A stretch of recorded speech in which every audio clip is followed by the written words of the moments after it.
Aloha everybody, and welcome to day 18 of 21 days to 2021. And I want to thank every single one of you guys for tuning in, and I really appreciate all the comments, the messages, and for you to share this video and information with anybody that you really care about. And of all the videos that I've made in the last 18 days, this one is probably going to be the most powerful, the most important information to get and share.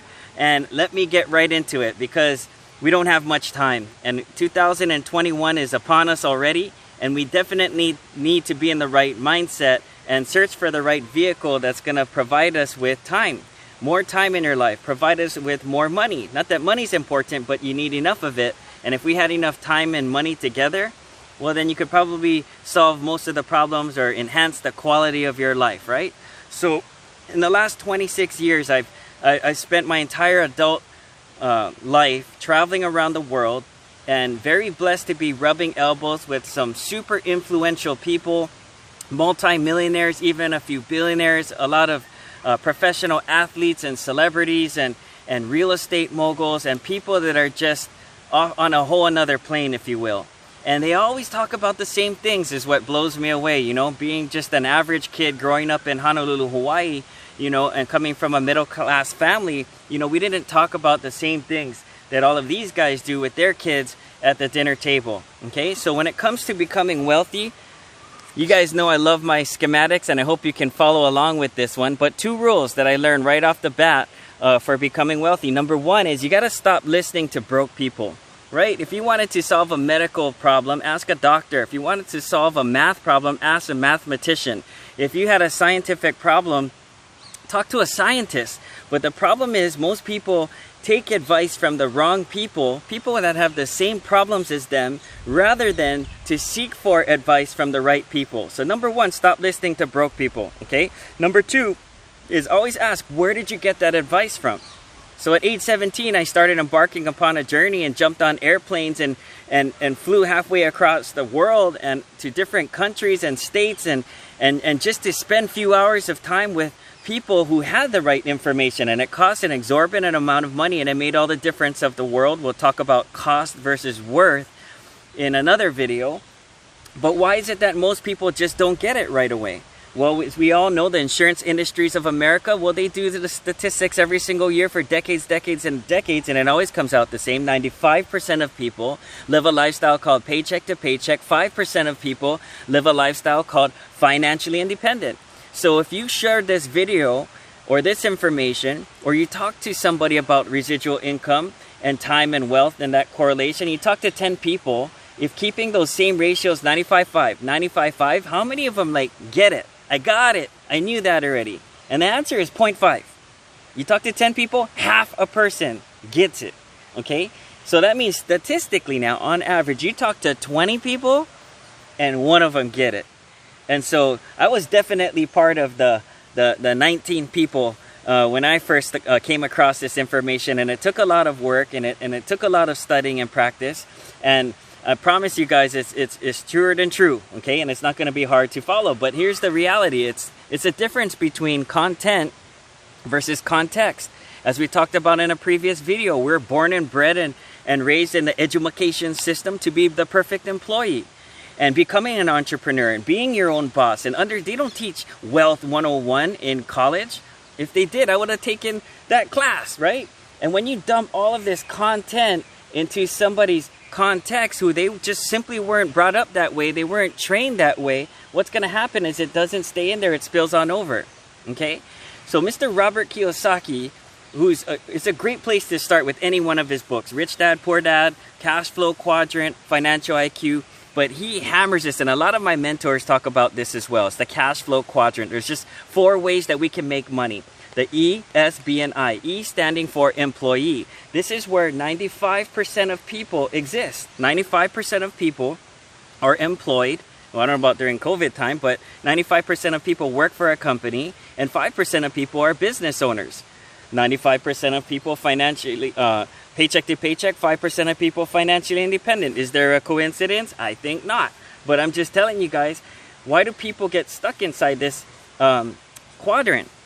And I tell you guys why. It's because we got told to go to school and and study hard and get good grades and get into a college and start off at the bottom, big company, work your way to the top. And the employee quadrant, the problem with this quadrant is you don't have any time because you're already working 40 hours a week plus commuting to and from work. Number two is you don't have any energy, right? Because by the time you finish work, you're like, oh, I can't believe I made it through the day. And most importantly, you live in fear. Because what happens when we're late for work, or we don't call, or we don't show, or you're stuck in traffic and you're going to be 30 minutes late and you know the boss is going to be pissed, where your heart starts stomping, you start ducking and weaving through cars. And we all talked about boss is going to tell you when you can show up, when you got to study, when you get to sleep, when you get to see your kids, when you can go on vacation and all of that stuff. Some people get sick and tired of being in this E quadrant, making somebody else rich, building somebody else's dreams. And they said, if you want it done right, you got to do it yourself. And they migrate over into the S quadrant.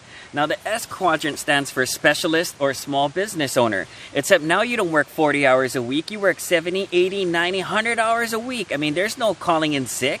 When I had my restaurant, I was working 70, 80 hours a week, easy, 7 days a week, weekends, holidays, catering, cooking, cleaning. I mean, it never ended. Okay, and there's nobody to answer to. And, you know, by the time we paid off all of our employees and bills and advertising and food orders, guys, we were as like broke as a joke eating at our own restaurant. Okay, but the whole point is to get away from this E and S quadrant and get over to the B, or big business. You know, this is where you look at the Facebooks and the Microsofts and the United Continental Airlines and the huge conglomerate companies, right? But also in this category is the direct sales company. That's where I made my mark in the direct sales industry, because somebody coming from obscurity like me, who didn't have millions and millions of dollars to go start up a huge business, nor did I have the knowledge or connections, but for less than $1,000, you can get into the direct sales industry and build a B business and get all of that experience. That's why Robert Kiyosaki calls it the perfect business. And you can go watch that video as well. And the whole goal is to get money from either the employee, self-employed, or big business, and dump it all into here, the I, which is what we call the investor, where money begets money, and you guys know all of that. Okay? But if there is one set of boxes, the most important lesson that I learned from my coaches and teachers, it was this. It was these two boxes. And if there's one part of this video that I could emphasize, it's this. Get this. Because if you get this, you will get richer and richer and richer, and become wealthier and wealthier and wealthier. And if you don't get this and you don't track this right now, you'll probably struggle hard, work hard for the rest of your life until the day you die. No pressure, no pressure. Warren Buffett said, if you don't find a way to make money in your sleep, you're going to work till the day you die. And that's the truth. So we got taught, go to school, get good grades, go to a college, get a degree, embellish on a resume, and we land a job here, Microsoft, or we work at Costco, or we work at Home Depot or something like that, and we starting pay salary $74,000 a year with lots of promise to move up in the company. And then what happens right away? As soon as you got that income coming in, here comes your favorite uncle, Uncle Sam, and it's going to come and tax you. And depending what tax bracket you're in, you can lose up to half or more, right? And income less expenses. Here comes the expenses. Rent. Out of that comes mortgage, food, car payments, insurance, gasoline, utilities, your cell phone bill, your television bill, your internet bill, your entertainment expenses, fun, hobbies, activities, and all that stuff, guys, right? And if you ask the average person, how do you get ahead? How do you become wealthy? They're just going to give you those old adages that were passed on by their parents and their grandparents. And they're going to tell you, you got to save money, right? Guys, saving money is losing money. When it comes to saving money, we were just last year in a seminar that had all of these multi-millionaires, and one of the gentlemen was a guy named Nick Halick, who's the trillionaire. Like, dude graduated high school at like age 14, graduated college age 19, made his first million at age 21, multi-millionaire age 23, ate lunch on the bow of Titanic with James Cameron. I mean, this guy is the super achiever, like jumps into the live volcanoes and stuff, right? Scheduled to go onto the International Space Station and stuff. It's like a certified astronaut.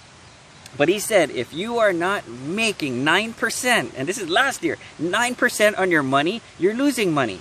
If you put 100 grand in the bank, the amount of interest that they pay you on that 100 grand is far less than what inflation. And now that they're injecting trillions and trillions of dollars because of the COVID and the CARE money, guys, what's going to happen to our fiat fake monopoly money currency, okay? So saving money, What about marrying rich? Hey, I like that idea, but you know, it doesn't seem to always work out so well, right? How about get lucky? What if you could win the lottery or inherit a castle from your great uncle somebody, right? Well, guys, let's not cross our fingers and hoping that's gonna happen. Or win the lottery, that's a joke, right? So what it really comes down to is income less expenses. And you have to live within your means in the beginning, and what's left over is something called WC, or working capital. Well, what is that? And then some people are like, Tommy, I don't have any money left over at the end of the month. Well, we got to change that. Or some people said it's not enough money to make a difference. And you're wrong about that. It doesn't matter if it's $10. It doesn't matter if it's 50 bucks or 100 bucks or $500 or $5,000. It's that money, what you do at the end of the month, added to sweat equity. What we need to do is take it and put it and build something called an asset. Okay? Now, what is an asset? Now, here's the problem with America is we don't get taught these things in high school. Okay? When it comes to assets, guys, a lot of people will say, my house is an asset. Well, let's discuss that for a second. Yes, if your house is positive cash flow, or maybe it's paid off and you got a renter in there and it's kicking out money every single month, yes, that's an asset. If the bank owns your house and you have a mortgage and you're paying money every single month, that is not an asset. That is a liability, guys. It's a liability, okay? So what is the definition of mortgage? Go look that one up. You ever think people are so excited when they put their down payment and they're signing their life away. Oh, honey, we got our first home. Mortality, to die, engage, to participate in. The literal meaning of mortgage is a death contract. Look it up, French root, mortgage, to pay until the end. That's literally what it means, guys. Okay? And when you get that mortgage, what it's doing is it's putting barbed wire fence, electric 20-foot electric wire fences around this employee quadrant. You're trapped. Why? Because that income wasn't crazy, but it was enough to pay the mortgage. So you can't leave your job, or what happens is you're out on the street, can't take care of your kids, can't put food in their mouth. So people get trapped and they bought furniture and they just bought a new car with no money down, right? And it's the credit crunch and the credit trap. Our generation is the first generation that was literally taught to live off of credit, okay? And so house is not an asset. What about kids? Oh, that's definitely a liability, right? All they do is eat, get hospital bills, outgrow their clothes. I need a new laptop. I need a new tablet, school tuition. I need new shoes. I mean, I want the cool this and that. And then they want a car and then they go to college and it costs $100,000 a year. Okay? So kids is definitely a liability. But what we've got to do is find a way, a vehicle to put working capital and sweat equity and work hard and create something called an asset. Okay? That's going to kick out money into your bank account. A layman's term of an asset is something that puts money in your bank account month after month without you doing nothing. A liability is something that takes away money from your bank account without you doing anything, okay? So ask yourself and get clear on the definition, what is an asset in your life and what is a liability? Because if we can start creating assets, okay, and the best way to do this, or a story that I heard, is the bucket story. And that also comes from Robert Kiyosaki. Okay, and you guys are gonna love this one because we're sitting here at one of these kind of like a pagoda stream ponds behind me over here. Isn't it beautiful? Okay, so there was a village and it lived 10 miles away from their stream or their water source. And so the villagers got very tired of going back and forth, collecting their water. Okay, and so what's amazing about this story is that what they had to do is they gave 2 bids out. Okay, and the first bid went to a guy who had an idea to build a pipeline. The second bid went to a guy who had an idea to carry stainless steel buckets on the stick, right? And what he started doing was going back and forth, filling the village well with water. And after that, what he did was sell the water for money. The second guy disappeared for an entire year, okay? And what happened with that one was this guy was like wondering what the hell, where the hell did this guy go? 1 year later, the guy comes back. He goes, dude, I've been making money all this time. I already bought a house. And the guy says, well, I had this idea that I wanted to build a 10-mile stainless steel pipeline. But I didn't have any money. So what I had to do was go out and find investors. And I had to create a business plan. And then we finally got the plan together. But then we had to go buy all the land and get the permits. Anyway, it took a whole year. And the guy's like, you're an idiot. I've been making money this whole time. I had a monopoly. I was making money hand over fist, and I was making money, you're spending money. So the guy starts building his pipeline, and it takes a whole nother year. And every time he passes by him, he's like, stupid ass, idiot, I'm making money, you're spending money. Well, what happens the day the guy reached the water? And he turns it on, and the pump goes on, and he's making money. I mean, he's making water come fresher, cheaper, and the other guy, you know, couldn't compete because his water was dirtier. And if he didn't drop his prices 80%, nobody would even buy his water. So he had to hire his sons, and his sons had to take over shifts 24 hours a day. They were carrying buckets, right? And this guy was just sitting on his butt, hanging out with his family. And that was such an amazing story, because you got to ask yourself, where did you get your advice from? Did your parents teach you? Okay guys, welcome back. Sorry, I had to part 2 this thing because I ran out of space on my SD card filming tons of videos in the last few weeks of time. Okay, so we're all set. So to continue that story, basically the gentleman that built the pipeline spent his whole life hanging out with his family, and money was just coming in through the pipeline. The guy who was carrying buckets told his 2 sons when they went off to college, hurry home boys, because one day this entire business carrying buckets is going to be all yours. And for some reason, they never came back, right? So let me ask you guys a question. When it comes to your financial advice, did your parents and your grandparents teach you and your teachers teach you to work hard and carry buckets and do a job? Or did your parents and people around you teach you how to build pipelines? I don't know about you, but my parents taught me how to work hard and go get a job. And that's what everyone around me was doing here in Hawaii. So I want to encourage you guys to start seeking for and designing and looking for pipelines, okay? Now, when it comes to creating this residual income, it's not gonna happen overnight. Let's just say we find a way to just make an extra 50 bucks a month or 100 bucks a month, and then 200 bucks a month and 500 bucks a month, and we start building this column. What happens the day your assets outweigh your liabilities? Well, what's gonna kick out is more income. Where does income go? Now you don't make $74,000 a year, you make $94,000 a year, but your expenses are the same. So what do we do with those expenses? Do we save it? Or because we have less same expenses and more money? No, we don't save it. We're gonna build more assets, and we'll have more income. Now you make 150 grand a year, and then you make 200 grand a year. And I'm telling you guys, if you just keep playing this game like a monopoly and keep building your asset column and putting working capital and sweat equity and keep increasing your assets, you're gonna get richer and wealthier and more free time as you go. But if ever your expenses outweigh your income, or your liabilities are outweighing your assets, or you don't even track this stuff, then oh my gosh, you're in trouble, because you're gonna work hard for the rest of your life. You know, one of my mentors, Mr. Dean Park, he's super successful. He's a real estate mogul. I mean, it's just insane some of the information that he shared with me. But one of the most powerful things he ever taught me was something that was taught to him by a multi-billionaire who's top in Forbes year after year after year, and his name is Bill Bartman. Okay?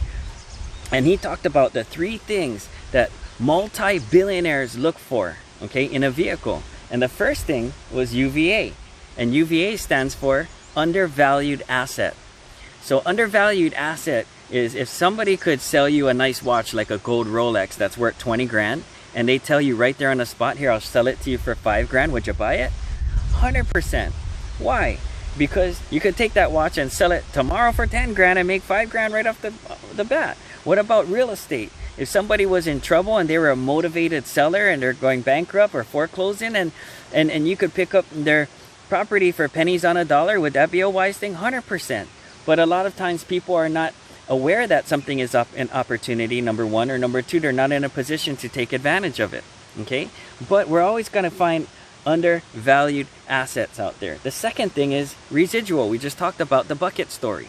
What can we put time and energy and resource into a vehicle today and work hard at it, and it'll continue to pay us over and over and over again? And the last one is compounding.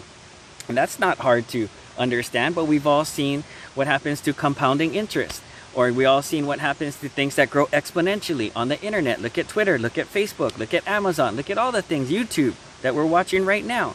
So I promise you guys, if you find a vehicle that can fit all 3 of these, That's why I stuck in the direct sales industry. Right now, we're building our own virtual reality, augmented reality platform, like that movie Ready Player One, where people are learning online, they're shopping online, they're playing games and doing apps, and then in the last phase, we're gonna launch something open source where it's kind of like people are making their own channels and posting their own virtual reality videos and augmented reality videos and content, and it's already blowing up, and it's already created a residual income, and it's just a beautiful thing, guys. And it's an undervalued asset, it's residual, and it's compounding. It's not one, two, it's all three. It's a triple play, and that's why I do what I do. So what are you gonna do in 2021 to go out and find a vehicle where you can start increasing your assets? And it doesn't take a lot of money, and it doesn't take a lot of time. You just got to have a plan to set that up and start pouring into it so that you can start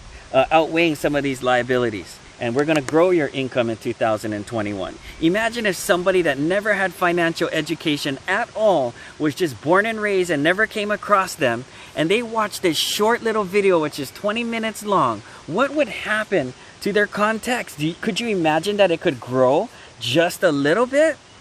Of course. And it's not going to happen overnight. And that's all I did for the last 26 years, is constantly grow my below average mind and IQ, and just keep asking questions and being coachable and trying new things. And I promise you guys, all of this didn't happen overnight. It took me 26 years, and this is just a short snapshot, a tiny little commercial, if you will, of some of the things that we cover. So next year is going to get way more crazy, but we still got a few days left before 2021 hits. So we're going to start talking about some goal setting. We got to start talking about being persistent and taking real action, and being disciplined on yourself and disciplining disappointment. And we're going to cover all that stuff before the new year. So I hope that this video was a big value to you, and I really appreciate it if you would share it with anybody that you think needs this information. And if it makes a difference in their life, that's all the reward, and that's all of the gratefulness that I have, or gratitude that I would have for you, is to give this to somebody that needs it. And they're never going to tell you. So just share it with them, and it's going to be an amazing thing what happens in the long run when we change their direction and eventually their destination. Take care, guys.